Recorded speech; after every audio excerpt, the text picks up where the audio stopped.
ربیع الاول کی آمد ہے، جس مہینے میں سارے مسلمان رسول اللہ صلی اللہ علیہ وسلم سے محبت کا اظہار کرتے ہیں، اگرچہ طریقے مختلف ہیں لیکن سب کا دعویٰ یہی ہے کہ ہم رسول اللہ صلی اللہ علیہ وسلم سے محبت رکھتے ہیں، اور یہ ایمان کا حصہ بھی ہے۔ اس کے بغیر ایمان مکمل نہیں ہوتا، بلکہ ہر چیز سے بڑھ کر رسول اللہ صلی اللہ علیہ وسلم سے محبت رکھنا ضروری ہے۔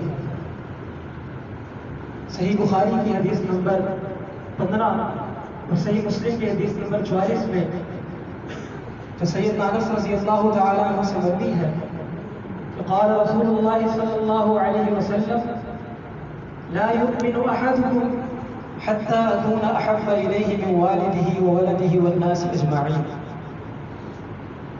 کہ تم میں سے کوئی شخص، کوئی مسلمان تب تک کامل مومن نہیں ہو سکتا جب تک کہ میں اسے اس کے والدین سے، اس کی اولاد سے اور تمام لوگوں سے بڑھ کر محبوب نہ بن جائے، حتیٰ کہ اپنی جان سے بھی زیادہ رسول اللہ صلی اللہ علیہ وسلم سے محبت رکھنا ضروری ہے۔ عبداللہ بن ہشام رضی اللہ تعالیٰ عنہ فرماتے ہیں، صحیح بخاری کی حدیث نمبر 6257 ہے، فرماتے ہیں كنا مع النبي صلی اللہ علیہ وسلم وهو آخذ بيد عمر بن الخطاب رضی اللہ تعالی عنہ، ایک مرتبہ ہم رسول اللہ صلی اللہ علیہ وسلم کے ساتھ تھے، آپ صلی اللہ علیہ وسلم کے ہاتھ میں سیدنا عمر فاروق رضی اللہ تعالی عنہ کا ہاتھ تھا۔ یہ ایک محبت کا عالم تھا جس سے مغلوب ہو کر سیدنا عمر فاروق رضی اللہ تعالی عنہ یہ کہہ اٹھے اور انہوں نے اپنے دل کی کیفیت کو بیان کیا اور سچ کہا، ہم کچھ نہ کرنے کے باوجود یہ کہتے ہیں کہ ہمیں اپنی جان سے بھی زیادہ رسول اللہ صلی اللہ علیہ وسلم سے محبت ہے، لیکن صحابہ کرام سب کچھ کرنے کے باوجود انہوں نے اپنے دل کی کیفیت کا اظہار کیا کہ یا رسول اللہ لأنت احب الی من کل شیء الا من نفسی، کہ اللہ کے رسول آپ مجھے ہر چیز سے زیادہ محبوب ہیں سوائے میری جان کے۔ انہوں نے سچ کہا، رسول اللہ صلی اللہ علیہ وسلم نے فوراً فرمایا کہ لا والذی نفسی بیدہ حتی اکون احب الیک من نفسی، اے عمر ابھی نہیں، تب تک تم کامل مومن نہیں ہو سکتے جب تک کہ میں تمہیں تمہاری جان سے بھی زیادہ محبوب نہ بن جاؤں۔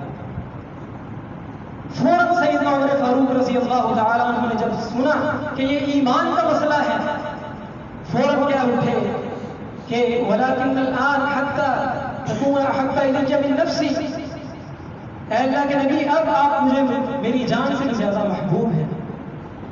رسول اللہ صلی اللہ علیہ وسلم نے فرمایا الآن یا عمر، ہاں اب اے عمر۔ امام خطابی رحمہ اللہ بہت بڑے لغوی محدث ہیں، لغت کے امام ہیں، وہ اس جملے کا معنی بیان کرتے ہوئے فرماتے ہیں الآن عرفت فنطقت بما یجب، کہ اے عمر اب تو نے حقیقت کو پہچانا ہے اور اس چیز کا اظہار کیا ہے جو کہ ہر مسلمان پر واجب ہے، فرض ہے، یعنی رسول اللہ صلی اللہ علیہ وسلم سے اپنی جان سے بھی زیادہ محبت کرنا یہ ہر مسلمان پر فرض اور ضروری ہے، واجب ہے۔ اور جو فرضیت کے دائرہ کار میں چیز آ جاتی ہے وہ عبادت کا درجہ اختیار کر جاتی ہے، یعنی رسول اللہ صلی اللہ علیہ وسلم سے محبت کوئی معمولی چیز نہیں ہے، یہ ایک عبادت ہے اور اللہ کے حکم سے ہے۔ صحابہ کرام رضوان اللہ علیہم اجمعین سب سے زیادہ رسول اللہ صلی اللہ علیہ وسلم سے محبت کرنے والے تھے، سب سے زیادہ۔ اگر ہماری پوری کائنات کی محبت کو ایک پلڑے میں رکھ دیا جائے اور صرف صحابہ کرام کی محبت کو ایک پلڑے میں رکھ دیا جائے تو اتنا فرق ہو کہ ہمارا پلڑا آسمانوں کی طرف اٹھ جائے اور ان کا زمین کی طرف جھک جائے. بہت زیادہ فرق ہے. سیدنا ابوبکر صدیق رضی اللہ تعالیٰ عنہ تشریف فرما ہے. امام احمد بن حنبل رحمہ اللہ نے فضائل الصحابہ کے اندر ان کے فضائل میں حدیث نقل کی ہے. بالکل صحیح حدیث ہے. رسول اللہ صلی اللہ علیہ وسلم نے فرمایا ما نفعنی مال قط ما نفعنی مال ابی بکر رضی اللہ عنہ کہ اس قدر مجھے کسی کے مال نے فائدہ نہیں دیا جس قدر فائدہ ابو بکر کے مال نے مجھے دیا ہے. اللہ اکبر. سیدنا ابو بکر صدیق رضی اللہ تعالیٰ عنہ فوراً رو پڑے اور رو کر جو جملہ کہا وہ بہت زیادہ محبت کا مظہر جملہ ہے. فرمانے لگے وَهَلْ أَنَا وَمَالِي إِلَّا لَكَ يَا رسول اللہ صلی اللہ علیہ وسلم, میری جان اور میرا مال ہے ہی آپ کے لیے, اللہ کے لیے. سیدنا ابوبکر صدیق کا رونا یہ بتلاتا ہے کہ وہ کس قدر محبت کے عالم میں ڈوب کر انہوں نے جملہ کہا وَهَلْ أَنَا وَمَالِي إِلَّا لَكَ يَا رسول اللہ صلی اللہ علیہ وسلم. عمر بن عاص رضی اللہ تعالیٰ عنہ فرمایا کرتے تھے کہ مجھے رسول اللہ صلی اللہ علیہ وسلم سے محبت تم سب سے بڑھ کر ہے اور میری آنکھوں میں ان سے زیادہ کوئی جلیل القدر ہستی اور کوئی نہیں ہے. اور اگر تم مجھ سے پوچھو کہ رسول اللہ صلی اللہ علیہ وسلم کے چہرے کا حلیہ کیسا تھا تو میں تمہیں بتا نہیں سکوں گا, کیونکہ میں نے ان کے اجلال کی وجہ سے, ان کے تکریم کی وجہ سے آج تک ان کی آنکھوں میں آنکھیں نہیں ہیں. میرے محترم بھائیوں, کس قدر محبت کی صحابہ کرام ہیں. اگر محبت کو منانے کا کوئی خاص دن ہوتا تو ضرور سب سے پہلے صحابہ کرام رضوان اللہ علیہ اجمعین اس دن کو مناتے.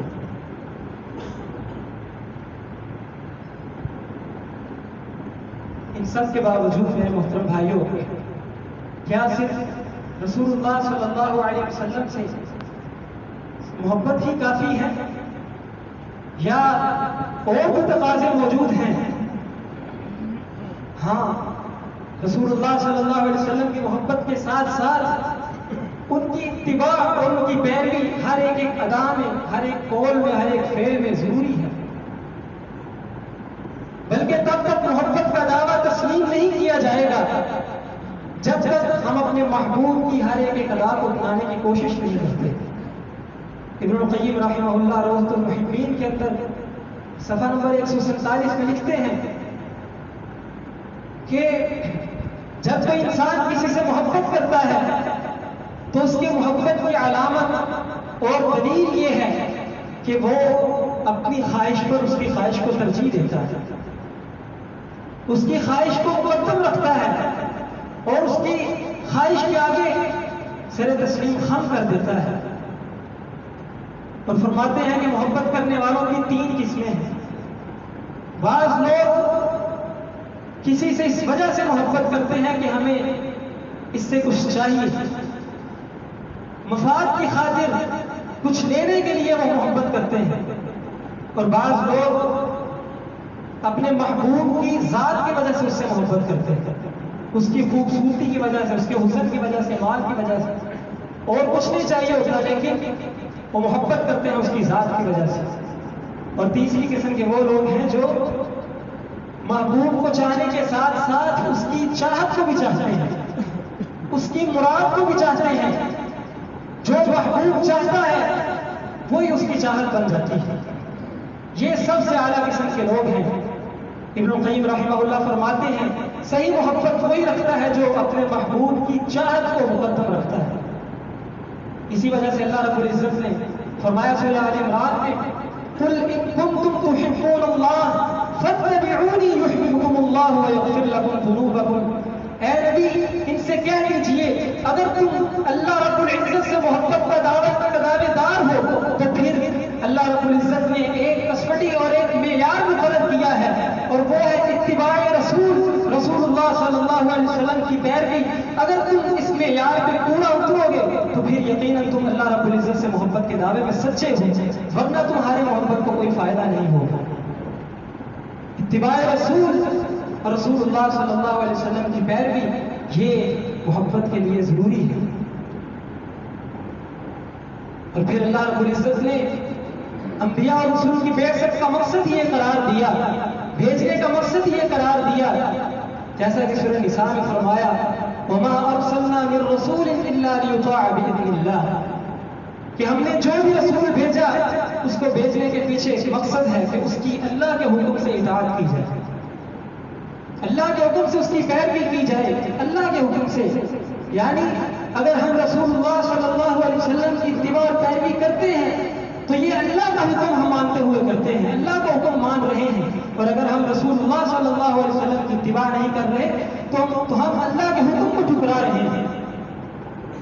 یہی وجہ ہے کہ جب مشرکین مکہ نے رسول اللہ صلی اللہ علیہ وسلم کی تکذیب کی، انہیں جھٹلایا، ان کے حکم کو نہ مانا، تو اللہ رب العزت نے اس کی نسبت اپنی طرف کی اور فرمایا کہ قد نعلم انه ليحزنك الذي يقولون فانهم لا يكذبونك ولكن الظالمين بآيات الله يجحدون، کہ یہ در حقیقت آپ کو نہیں جھٹلا رہے بلکہ ان کے دلوں کے اندر اللہ کی آیات کا بوجھ چھپا ہوا ہے، یہ اللہ کی آیات کو ٹھکرا رہے ہیں، اللہ کی آیات کا انکار کر رہے ہیں.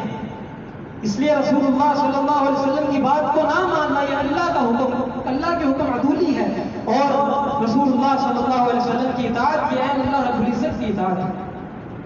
اسی وجہ سے سورہ نساء ہی میں اللہ رب العزت نے فرمایا من یطع الرسول فقد اطاع اللہ، کہ جس نے رسول اللہ صلی اللہ علیہ وسلم کی اطاعت کی اس نے حقیقت میں اللہ کی اطاعت کی.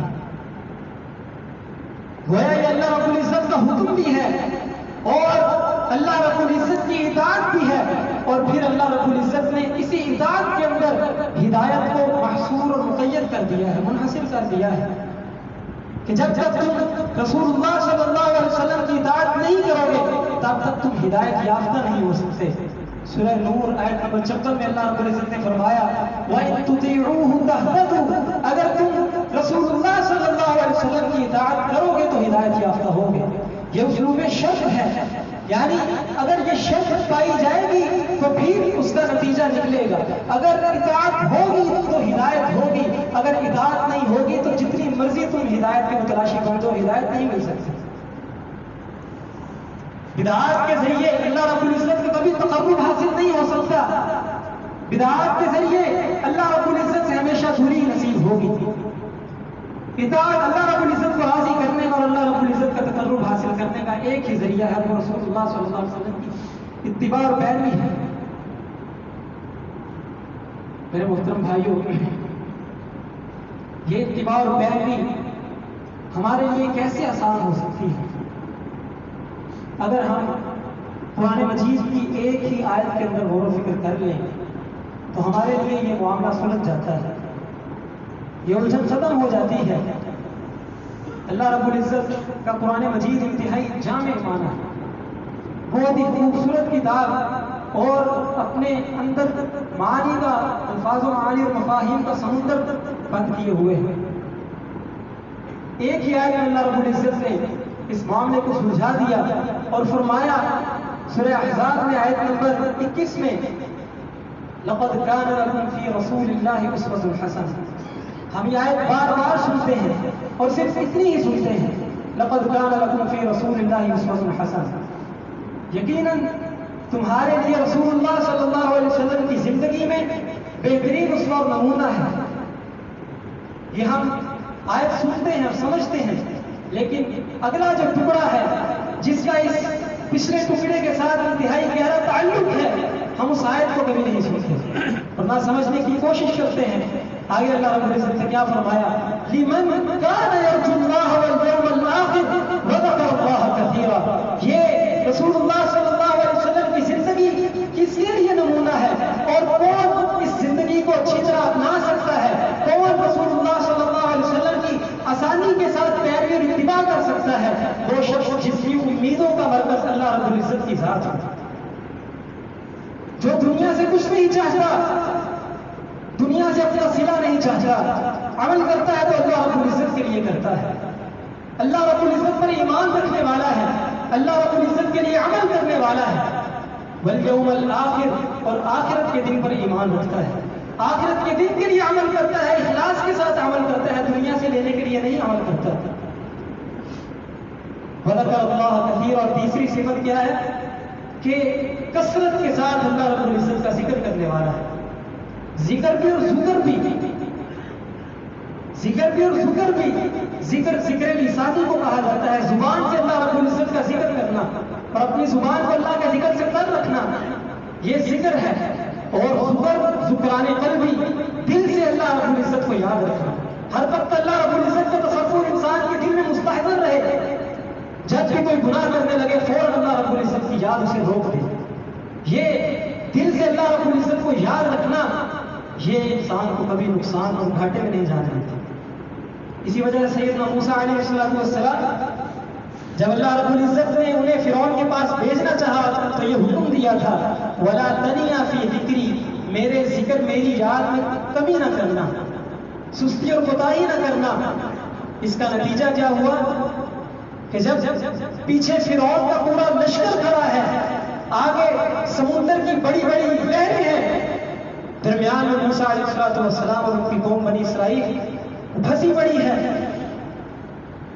موسیٰ علیہ السلام کی قوم نے اب کہہ دیا اِنَّا لَمُدْرَكُونَ، ہم تو پکڑے گئے، اب ہم نہیں بچتے۔ لیکن موسیٰ علیہ السلام دل سے اللہ رب العزت کو یاد رکھا ہوا ہے، اس موڑ پہ، اتنے خطرے کے موڑ پر بھی اللہ رب العزت سے توکل نہیں ٹوٹا، فوراً کہا کَلَّا إِنَّ مَعِيَ رَبِّي سَيَهْدِينِ، ہرگز ہم یہ نہیں پکڑ سکتے، بلا شبہ میرے ساتھ میرا رب ہے جو میری ضرور رہنمائی فرمائے گا۔ یہ ذکران قلبی، دل سے اللہ رب العزت کو یاد رکھنا۔ جس شخص کے اندر یہ تین صفات پیدا ہو جائیں کہ وہ اس کی امیدوں کا مرکز صرف اللہ رب العالمین کی ذات ہو، وہ دنیا کے لیے عمل نہ کرے، دنیا راضی ہوتی ہے راضی ہو، ناراض ہوتی ہے ناراض ہو، اسے صرف اللہ رب العزت کو راضی رکھنا ہے، اور اس کی امیدوں کا مرکز صرف اور صرف آخرت کا دن ہو۔ اور تیسری خوبی یہ کہ وہ اللہ رب العزت کو کثرت سے یاد کر رکھنے والا ہو، تو پھر اس شخص کے لیے رسول اللہ صلی اللہ علیہ وسلم کی زندگی آسانی کے ساتھ نمونہ اور پیروی کے طور پر آ جاتا ہے۔ اور میرے محترم بھائیوں، اس اتباع کی حقیقت کیا ہے؟ کیسے ہمیں معلوم ہوگا کہ ہم صحیح معنوں میں رسول اللہ صلی اللہ علیہ وسلم کی اتباع اور پیروی کر رہے ہیں؟ اگلے خطبے میں انشاءاللہ۔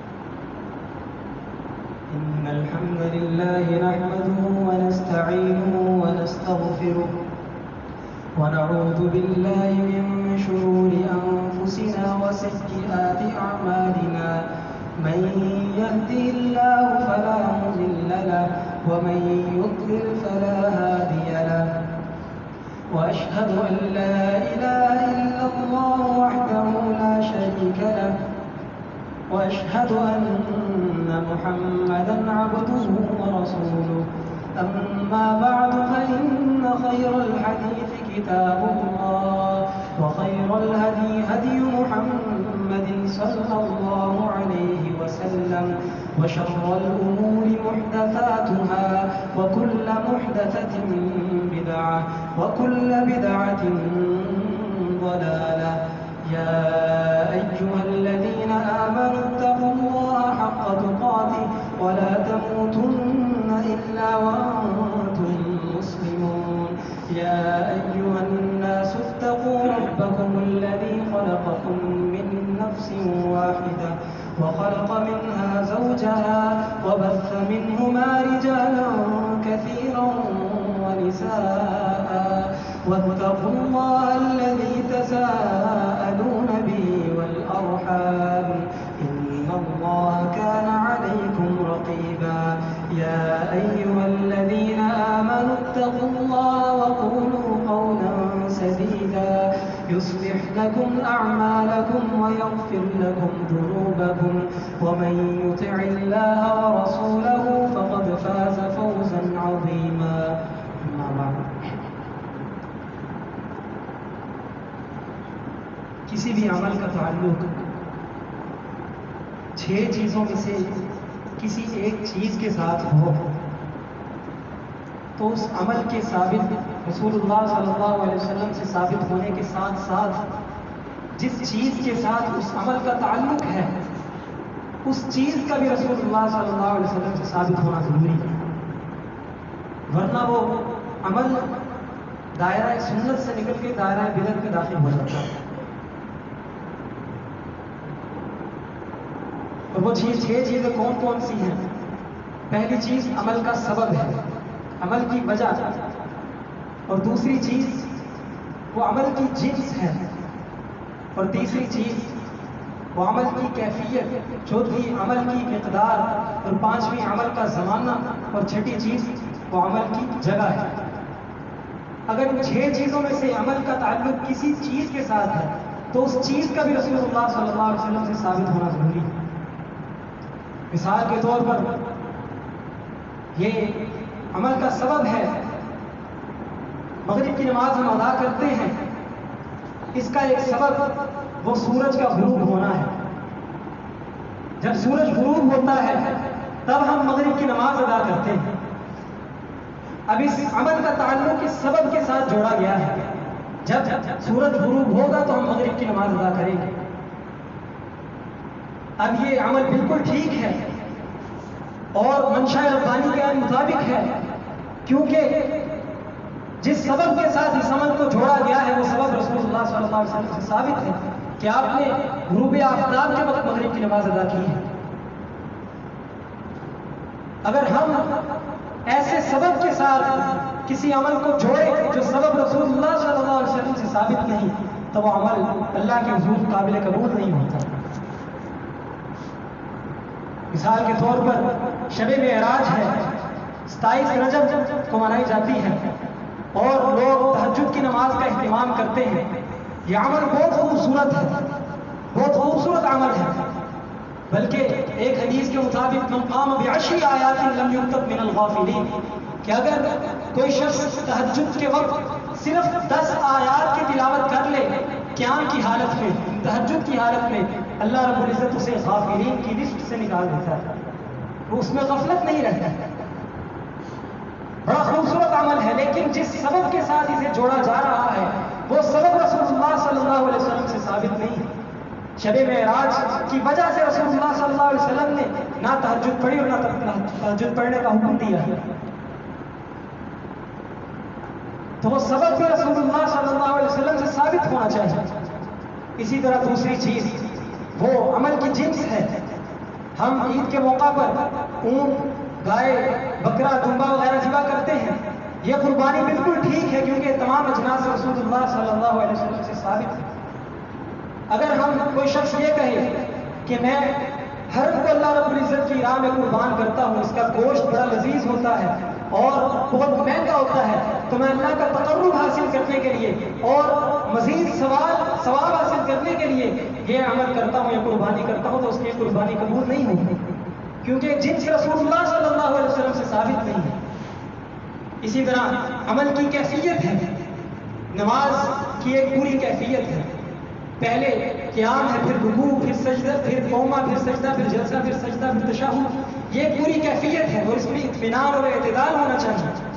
یہ پوری کیفیت ہے، لیکن اگر ہم اس کیفیت کو الٹ کر دیں، معکوس بنا دیں اور پہلے تشہد، پھر سجدہ، پھر جلسہ، پھر سجدہ، اس کیفیت سے نماز ادا کریں تو یہ نماز ہماری قبول نہیں ہوگی. حدیث مسیح صلاح جو بخاری کی حدیث ہے اس میں کیا چیز ہے؟ ایک شخص نے آ کے نماز ادا کی، نماز ادا کرنے کے بعد رسول اللہ صلی اللہ علیہ وسلم سے سلام کہا. آپ نے فرمایا ارجع فصلی فإنک لم تصلی، جاؤ دوبارہ نماز پڑھو، جاؤ تم نے نماز ادا نہیں کی. اس میں کیا مسئلہ تھا؟ اس میں اعتدال نہیں تھا، اطمینان نہیں تھا. کیفیت، جس کیفیت سے رسول اللہ صلی اللہ علیہ وسلم نے نماز ادا کی تھی اس کیفیت کو منحوس نہیں رکھا گیا تھا. تو آپ نے فرمایا کہ جاؤ دوبارہ نماز پڑھ کے. میرے محترم بھائیوں، اسی وجہ سے رسول اللہ صلی اللہ علیہ وسلم نے فرمایا، صحیح بخاری کی حدیث ہے، صلو کما رأیتمونی اصلی، کہ جس کیفیت سے مجھے نماز پڑھتے ہوئے دیکھتے ہو اس طرح نماز پڑھو. اور خذوا عنی مناسککم، جس طرح حج کا طریقہ مجھے کرتے ہوئے دیکھتے ہو اسی طریقے کے مطابق حج کرو. تو یہ اس کیفیت کو بھی مضبوط رکھنا ضروری ہے. اسی طرح عمل کی مقدار ہے. اگر کوئی عمل ہم کسی عمل کی مقدار خاص کرتے ہیں تو اس کا ثبوت بھی رسول اللہ صلی اللہ علیہ وسلم سے ہونا ضروری ہے، سوائے ان نفلی اعمال کے جن کے رسول اللہ صلی اللہ علیہ وسلم نے خود اجازت دی ہے اور وقت کے ساتھ انہیں جوڑا ہے کہ اگر وقت زیادہ ہو تو آپ زیادہ نوافل پڑھ سکتے ہیں اور زیادہ مقدار میں ذکر اذکار کر سکتے ہیں، اور اگر وقت تھوڑا ہو تو تھوڑا کر لیں. لیکن جس کی تعداد خود رسول اللہ صلی اللہ علیہ وسلم نے متعین فرما دی اور اس کے ساتھ کسی فضیلت کو جوڑ دیا تو پھر اس میں کمی بیشی نہیں کر سکتا. مثال کے طور پر 100 مرتبہ جس نے دن میں لا الہ الا اللہ وحدہ لا شریک لہ لہ الملک وله الحمد وهو على كل شيء قدیر یہ ذکر پڑھا تو اسے 5 فضیلتیں بیک وقت حاصل ہوتی ہیں.